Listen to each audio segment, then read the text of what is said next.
하나님 말씀 보시겠습니다. 요한복음 12장 24절 말씀인데요.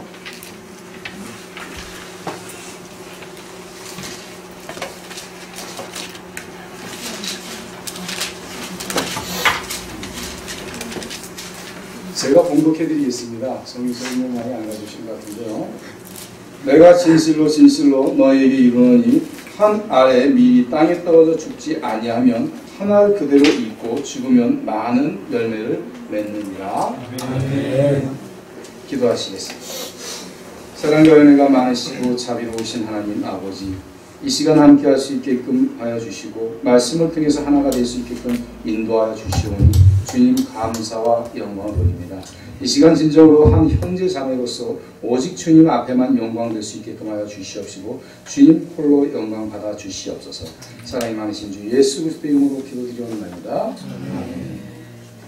오늘 제가 말씀을 준비해달라고 해서 참 걱정도 많이 했어요. 왜냐면 우리 강구사님 앞에서 설교를 하기가 참 쑥스럽고, 제가 왜 그러면 개인적으로 강구사님을 상당히 존경했습니다. 저는 뭐 존경한다는 것은 나이 차이가 상관없이 저분이 사역하는데 최선을 다하는 그 모습이 너무도 아름다웠어요. 그래서 오늘 말씀의 제목도 열매와 자기 희생이라는 말씀 제목을 통해서 말씀을 나누고자 합니다. 과연 이완 강무사님이 어떻게 말씀을 전했고, 그리고 또 어떻게 많은 사람들에게 보여졌는지, 그건 함께 하시는 모든 분들이 다 아실 겁니다. 제가 짧게나마 함께 있었던 그 시간에 강무사님이 보여줬던 그 모든 모습, 그리고 많은 사람들에게 모범이 되었고, 그리고 또 많은 사람들이 멘토가 되었습니다. 그런 모습을 통해서 저는 내가 여태까지 살아왔던 것이 참 잘못 살았구나. 저는 뭔가를 결정할 때 너무 성급하게 결정하고, 또 뭔가를 좀 너무 빨리 이루려고 하는 그러한 좀 급한 성격이 좀 있었어요. 근데 우리 강구사님을 볼 때마다 그 제 잘못이, 그리고 강구사님과 같이 함께 많은 얘기를 하면서 같이 이렇게 얘기하다 보면 제가 너무도 작아 보이고, 그리고 너무도 제가 부끄러운 부분이 많았어요. 여러분, 저는 보여지는 모습에 그때까지는 너무 치중을 했었습니다. 너무 사람들이 부흥시키는 거에, 그리고 많은 사람들이 모여서 예배하는 거에, 그런 거에, 그리고 많은 사람들 앞에서 전도하는 것, 이런 것을 많이 보여지는 것에서 그것을 뭐라 할까요? 제가 뭔가를 이루었다는 성취감이랄까요? 그런 것을 찾았습니다. 근데 우리 강도사님을 보면은 한 사람 한 사람과 맨투맨으로 대화를 하고, 그 한 사람 한 사람에게 희망을 심어주고, 그리고 그 사람들에게 모범이 되는 그러한 모습, 이 모습을 보고 이것이 참 사역자로서 중요한 것이구나 하는 것을 깨달았습니다. 그래서 강릉에 와서 제가 이러한 것을 통해서 나는 이곳에서 내가 내 죽는 그날까지 온전하게 이것을 나를 버리고 온전하게 희생해야겠다 하는 각오로 왔습니다. 그리고 이곳에서 많은 사람들을 만나면서 계속적으로 복음을 전하고 있는데, 이곳이 어떠한 곳이냐면 강릉이라는 곳이 제가 맨 처음에 내려올 때 모든 사람들이 반대를 했습니다. 왜 반대를 했는지 저는 몰랐어요. 저는 오로지 강릉이라는 곳이 복음 전파가 너무도 얕고, 그리고 이곳에 와서 복음을 전해야겠다. 그리고 저에게는 여러 가지 조건이 있었습니다. 안양에서라든가 안산에라든가 와서 함께하자, 그리고 와서 여기서 해라 하는 곳도 여러 군데가 있었습니다. 그런데 이곳을 택한 것은 진짜 아무도 없는 곳에, 그리고 아무도 없는 곳에 와서 복음을 전하고 싶었고, 그런 기도 중에서 여기를 보게 됐습니다. 그리고 여기를 보고 와서 솔직히 여기 와서 계약금조차도 없었습니다. 아무 돈도 없었고 집도 빠지지도 않았고, 그래서 여기 계약할 수 없는 상황이었어요. 그런데 어떤 분의 도움으로 계약금을 내게 됐고, 그리고 나서 그분이 어떻게 이 건물을 사준다고 했었습니다. 그런데 그것은 아닌 것 같더라고요. 제가 이것을 누가 사줘서 제가 들어온다면은 그것은 개척이 아니고, 그것은 참 내 생각과 내 뜻과 맞지 않아서 거부를 했어요. 그리고 계약금만 주시고 나중에 제가 그것은 갚겠습니다. 그랬더니 그분이 그 사양을 해서 계약금을 받아서 어떻게 우연찮게 여기까지 와서 계약을 하고 그리고 여기 가게를 얻게 되고 그리고 교회를 설립하게 되는 그 과정에 하나님이 인도하신 거예요. 그리고 우리 가족이 함께 모여서 온전하게 하나님 앞에 드릴 수 있었다는 것. 그것을 통해서 하나님이 역사하셨고 하나님이 모든 일들을 만들어 주셨습니다. 그리고 여기까지 오는 과정에 또 하나는 많은 사람들이 기도와 협력이 있었습니다.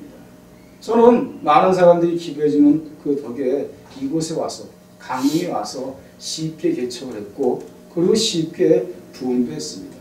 그런데 너무 교만해지다 보니까 하나님이 또 치시더라고요. 치시는데 한 번은 이단 신천지를 통해서 교회를 발칵 뒤집어 놨습니다. 그리고도 정신을 못 차리니까 하나님께서 저를 또 쓰러뜨리더라고요. 그래서 이 건강한 몸이 쓰러졌다면 이해가 가겠습니까? 아무 변명도 안 나오고 아무 진단도 안 나옵니다. 쓰러져 30분 동안 기억을 못하고 쓰러져 있었습니다. 그리고 나서 느낀 게 무엇이냐면 딱 하나를 느꼈습니다. 내일 죽는 각오를 하자. 내가 언제 죽을지 모르는데 내가 이곳에서 나 혼자 편하게 살자고 이곳에 온 것도 아니고 내가 죽기 살기로 하면 하나님께서 다시 부흥의 역사를 일으켜 주실 것이다. 그리고 이곳에서 계속 저는 싸우고 있는 것이 있습니다. 이단도 많고 우상 섬기는 사람들도 많습니다. 여기 교회가 200교회가 좀 넘는데 건 반 이상이 이단 교회라고 보면 됩니다. 그러다 보니까 얼마나 많은 핍박이 있는지 모릅니다. 제가 여기서 복음을 전하고 함께 많은 사람들에게 말씀을 전할 때마다 저를 시험 들게 하고 어렵게 하는 사람들이 참 많이 있었습니다. 그런데 저는 참으로 대단한 분을 제가 모시고 있기 때문에 그분의 힘으로 모든 것을 물리칠 수 있었습니다. 그 우리 주님께서 저에게 항상 그럴 때마다 힘을 주시고 용기를 주시기 때문에 제가 여기까지 올 수 있었다는 것입니다. 그래서 저는 오늘 이 열매를 통해서 자기 희생을 통해서 이루어지는 그러한 역사적 그리고 희생을 통해서 이루어질 수 있다는 그 큰 믿음, 그런 확신, 이것을 통해서 우리가 우리의 희생으로 무엇을 할 수 있는가 하는 것을 볼 수 있는 것입니다. 희생의 원리를 보면 갈라디아서 6장 7절 말씀을 보면 스스로 속이지 말라. 하나님을 없인 여김을 갖지 아니하나니 사람은 무엇으로 심든지 그대로 거두리라 하고 얘기하고 있습니다. 이 말씀처럼 심은 것이 있어야, 내가 열심으로 하나님 앞에 섬기고 봉사한 것이 있어야 그 대가를 바랄 수 있는 것입니다. 그런데 많은 사람들이, 한국의 기독교의 많은 사람이 대부분이 이러한 것을 있습니다. 자기의 헌신과 봉사는 그리 많지 않으면서 바라는 것은 얼마나 많이 있습니까? 그리고 또 많은 사람들이 하나님 앞에 많은 밥상을 차려놓고 달라는 것은 왜 이렇게 많습니까? 정작 본인은 변화되지 않고 희생하지 않고 헌신하지 않은 그런 모습에서 바랄 것이 무엇이 있겠습니까? 우리가 희생의 원리를 통해서, 나의 희생을 통해서, 섬김을 통해서, 그리고 무엇을 어떻게 심었는지 따라서 그 삶에, 그리고 그 기도의 응답과 사역에 그 축복이 있는 줄 믿습니다. 두 번째는 희생의 방법인 것입니다. 전도서 1장 6절 말씀에 보면 너는 아침에 씨를 뿌리고 저녁에 손을 놓지 말라. 이것이 잘 되는지 저것이 잘 되는지 혹 둘이 잘 되는지 알지 못함이라 하고 얘기하고 있습니다. 우리의 사역을 보면은 무언가를 이루었다 하면은 거기서 그만 스톱하는 경우가 많습니다. 더 많은 성취를 위해서 더 많은 사람들 만나면서 복음을 전하는 그러한 사역이 있어야 되는 것입니다. 이완 강도사님의 그 스토리, 무슨 스토리죠? 그 카카오 스토리인가요? 카톡 스토리 보니까 고3 학생 같은 그러한 삶을 살게 된다는 그런 내용이 있더라고요. 저는 그것을 보고 깜짝 놀랐어요. 아, 역시 참 뭔가를 많이 배울 점이 많은 강도사님이시다.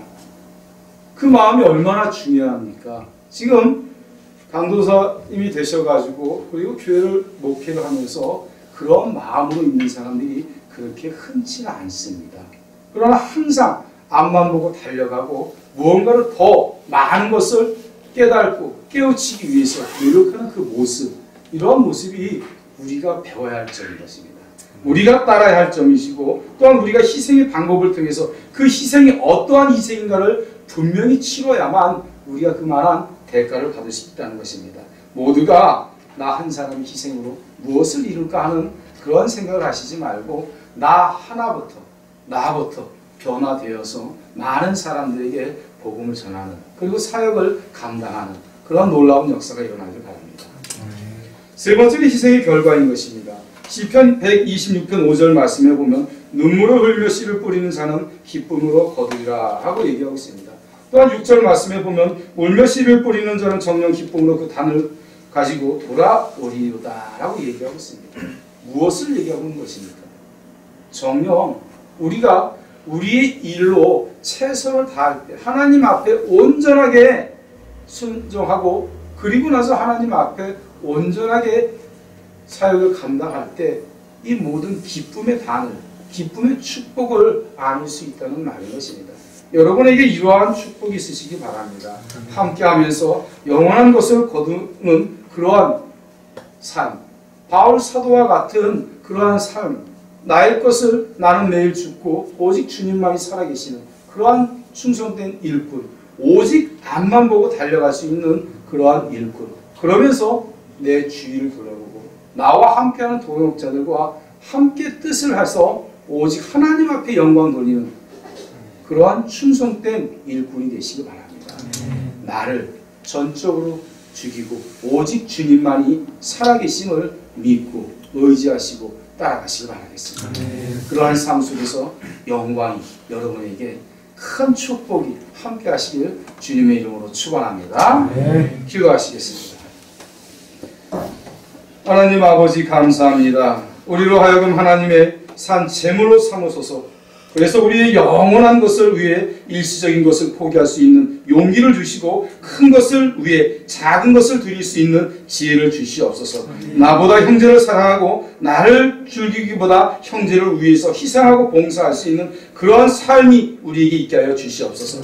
오직 주님만을 바라보고 주님과 함께하는 주님의 참된 자녀들 주님께서 축복하여 주시옵소서. 사랑이 많으신 주 예수 그리스도 이름으로 기도드리옵나이다.